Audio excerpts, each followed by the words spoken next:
যিগৰাকী ছোৱালী আজি আপোনাৰ পত্নী, তেওঁক দেউতাকে কিমান যত্নেৰে আৰু কিমান মৰমেৰে ডাঙৰ দীঘল কৰিছে, সেই অনুভৱ আপুনি কেতিয়াবা গভীৰভাৱে উপলব্ধি কৰিছেনে বাৰু?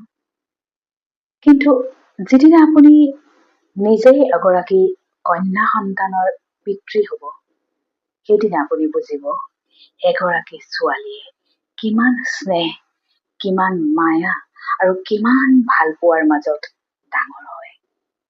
এজন দেউতাকে নিজৰ জীয়েকক বুকুৰ মাজত সাৱটি ৰাখে পৃথিৱীৰ সকলো দুখ কষ্টৰ পৰা আঁতৰাই, কেৱল তাইৰ এচিকুট হাঁহিৰ বাবে তেনেকৈ ৰাখে তেখেতে।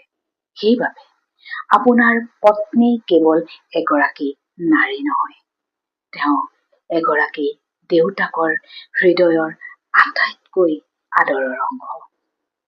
তেওঁক সুখে শান্তিৰে ৰাখক, মৰম আৰু সন্মানেৰে আগুৱাই নিয়ক, কাৰণ আপুনি তেওঁক ভালে ৰাখিলে কৰবাত নহয় কৰবাত এজন দেউতাকৰ আন্তৰিক আশীৰ্বাদ আপোনাৰ জীৱনলৈও আশীষ হৈ বৰষিব।